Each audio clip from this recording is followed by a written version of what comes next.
society at the present time, some specific rights which had been won through struggle by the people in the colonial period are now in the process of being eroded. One takes the most obvious, the electoral process.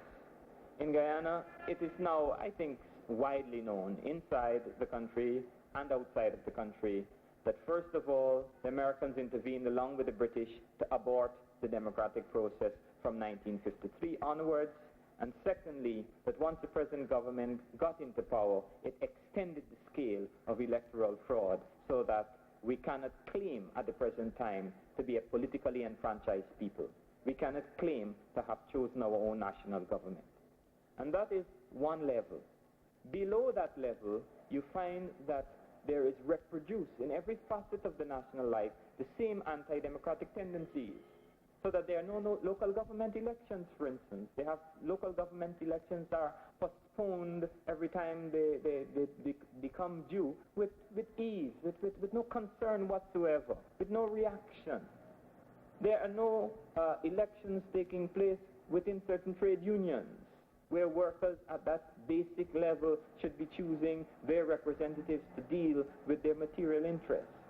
And once that anti-democratic principle is established, we see then step by step we move backwards. And I say backwards very deliberately. These were not rights or privileges which were handed to us by the British. The right to have your union and to have a democratic union was won through struggle in this very century.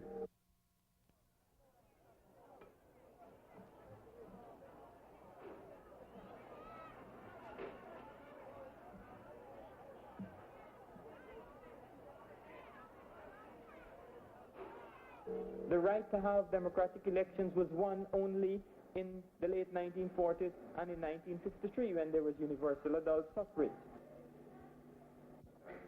So that these recently conquered rights are now in the process of being withheld, eroded, dissipated in one form or fashion.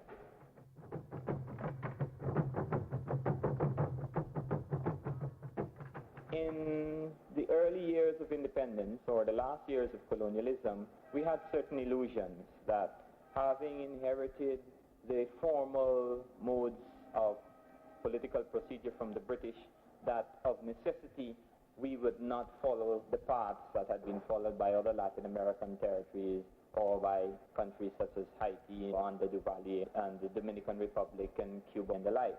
And as people begin to recognize that many of these authoritarian traits and repressive institutions can and are emerging in our society, I feel that there is a growing awareness of the need to attempt to combat this repression.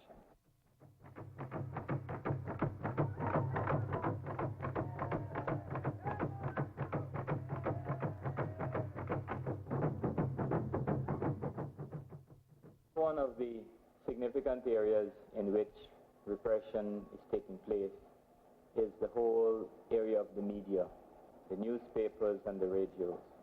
We find that since the government has taken over the papers, it has ostensibly nationalized these newspapers, meaning in the interest of the nation, but in practice it is specifically in the interest of the ruling party. As the Prime Minister of this country himself once cynically remarked, he says, the government never tells the newspapers what to print. They simply tell them what not to print. And then they go beyond that. They're not prepared to allow competing centers of information so that they utilize illegal machinery to crush things like the Mirror, the People's Progressive Party's newspaper, the Day Clean, which is a news sheet printed by the Working People's Alliance. They had made it impossible for a political organization to print a newspaper. That organization then resorted to mimeographing a sheet, but the government considered it absolutely essential to continue to persecute, to go to the level of seizing typewriters, to make it impossible for people to type and produce a mimeograph sheet. The point is that elements that clearly purport to be anti-socialist are not pursued in the society with the same vigor. So it indicates the direction of the attack that is being borne by the government. It's not against reactionary elements, it's not against imperialist elements, it's really against anti-imperialist and progressive forces.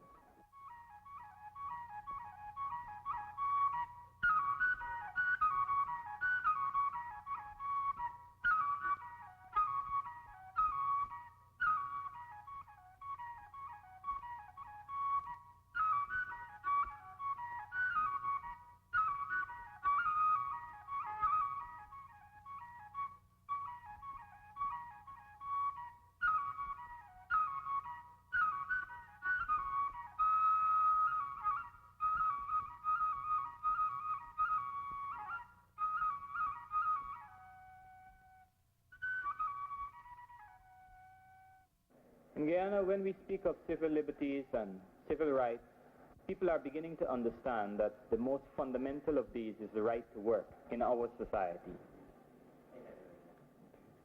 And what is occurring in Guyana is that the government is making political capital out of the indefensible position of one who is either unemployed or is very close to the line of being unemployed. Guyana is a small country. We have to be realistic about that. It means that if you're unemployed in one area, you don't sort of leave the East Coast and go and get a job on the West Coast, or leave the North and get a job in the South. You don't leave one industrial occupation and get a job in another. To be excluded from one specific area of employment often means total exclusion from the employment market.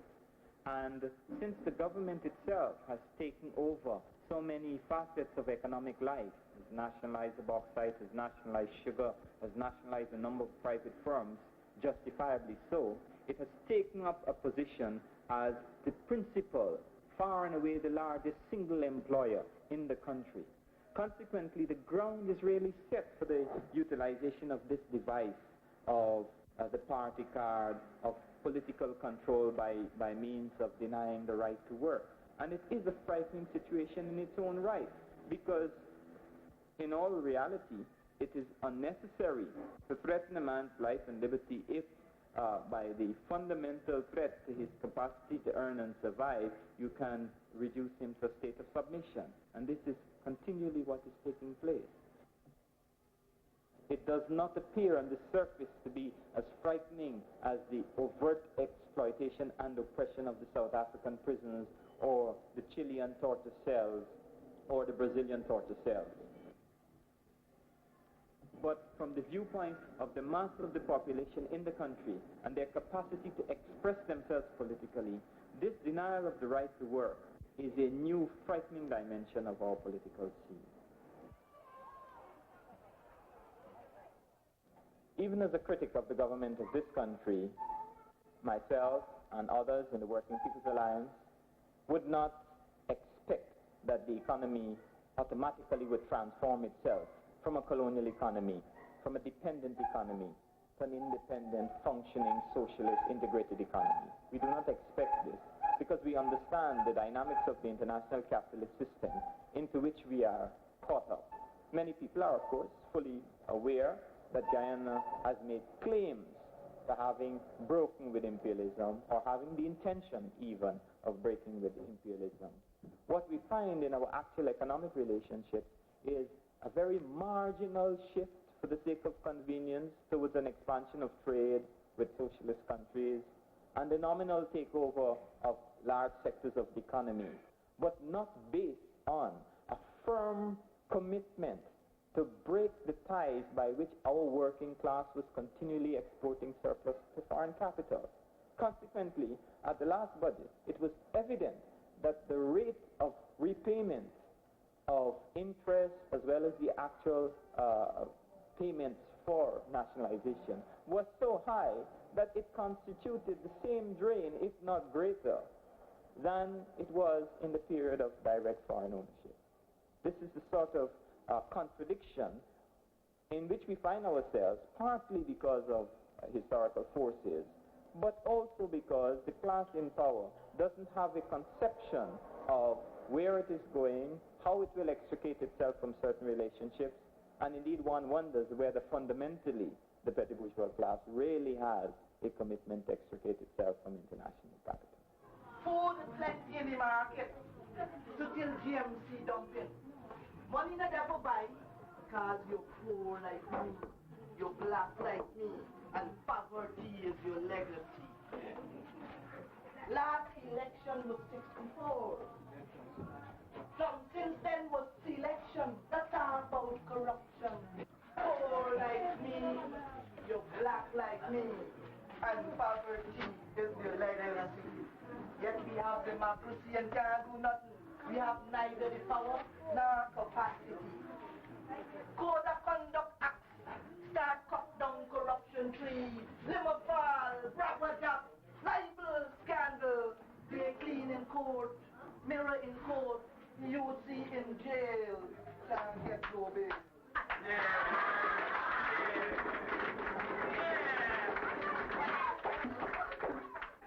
So, Kuni man, Buck man, Black man, Chinese man, bury the axe, renounce starvation, denounce corruption, announce revolution. Cause you're poor like me, you're black like me, and poverty in your letters.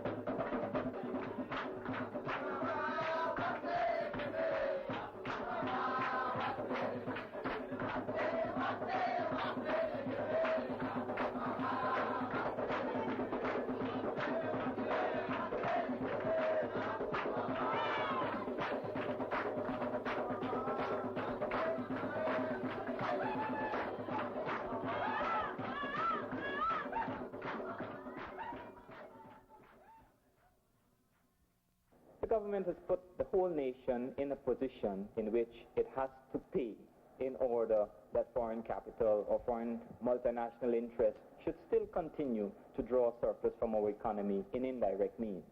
But having put the whole nation in hock, as it were, the government goes further. It makes certain distinctions which allow a small segment of the population to pass the real burden down to the vast majority of the direct producers. The key question then, is there any basis for suggesting that the working people themselves are now either in greater control of the processes, or are they in a better position to recoup for themselves the product of their own labor? And I would suggest that the answer to that is a negative, and that is the answer which workers give. This is the answer which bauxite workers are giving. This is the answer which sugar workers are giving. And the record is clear in terms of the actions which these workers themselves are taking.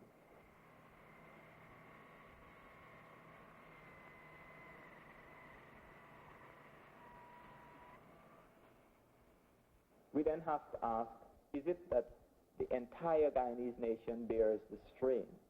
Or isn't it that a particular segment of the population is itself in a position to pass the burden down to the vast majority? They do so in terms of their high salaries. They do so in terms of various quasi-legal and illegal manipulations, either in direct control of the economy or sometimes in conjunction with the small private capitalist sector which exists. The well-known tale of the rake-offs and the like. Okay. So the political elite ensures that they do not suffer from the pressure which is brought to bear on the nation as a whole. And this is, again, where the class question comes to the fore.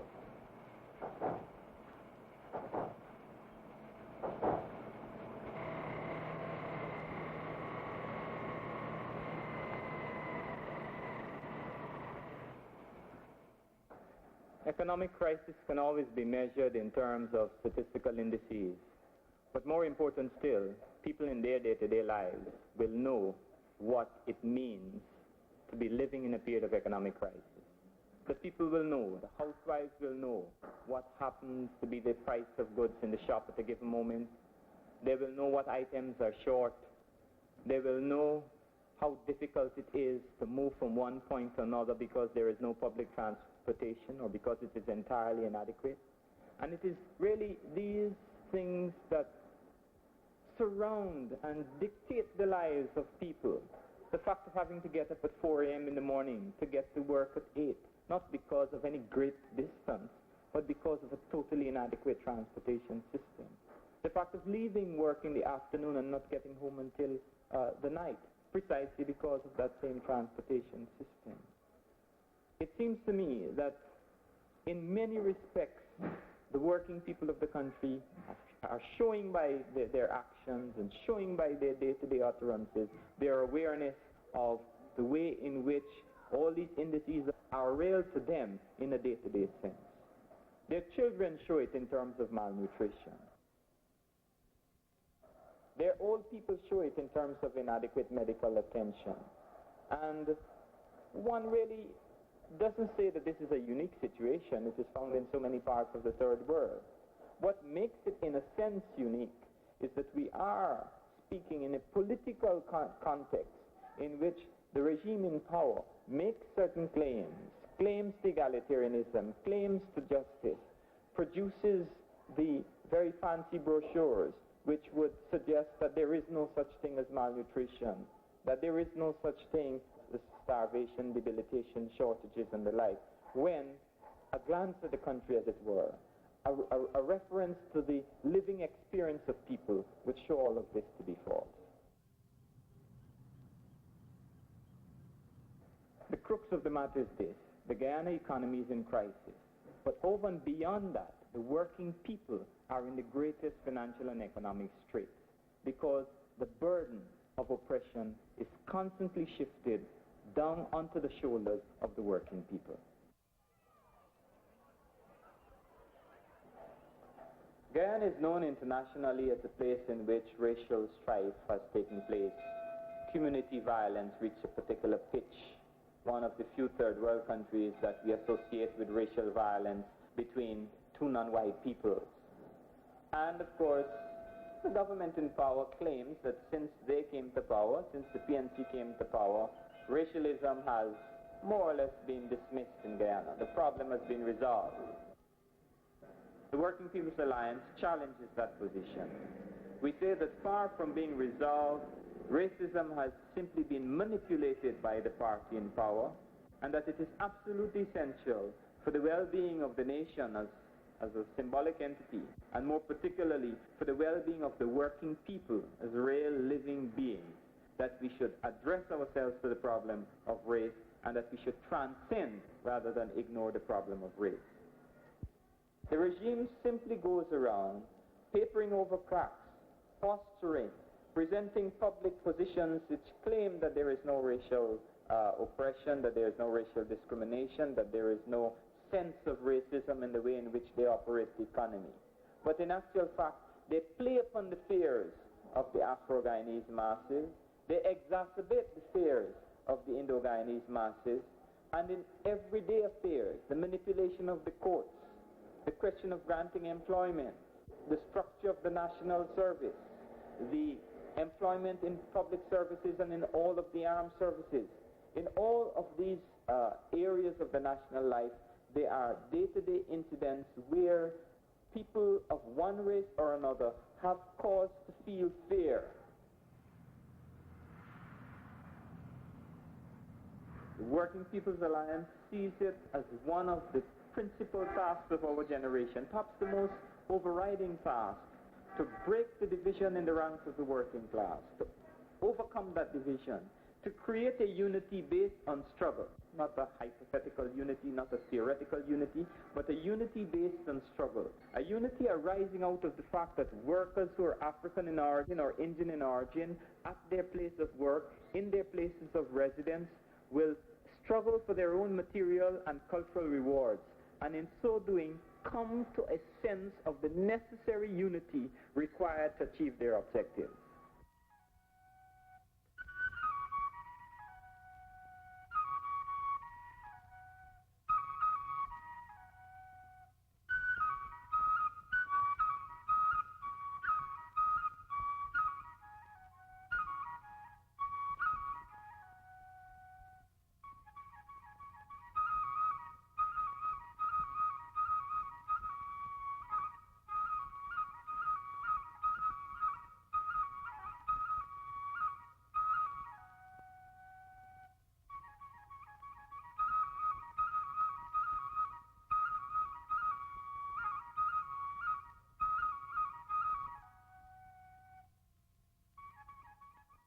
We have seen, I think, some evidence of this. We have seen workers in the bauxite sector coming to an awareness over the years that although they're predominantly African, their principal opponents by no means could be construed to be the Indian workers. On the contrary, that they should call upon the Indian workers to side with them in confrontation with the petty bourgeoisie, even when that petty bourgeoisie is predominantly African.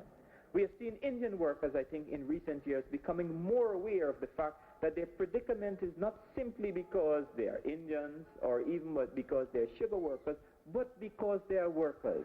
And they are faced with an exploitative machinery, which includes Indian merchants, who will establish liaisons and links with the African petty bourgeoisie in order to ensure that the surplus produced in sugar goes into hands other than that of the workers themselves.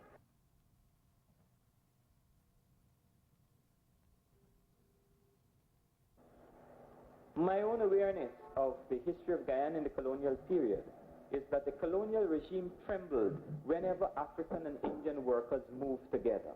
And on the basis of that and many other facts which can be adduced, I would say that when African and Indian workers move together, the local exploiting class will have a very short lease of life.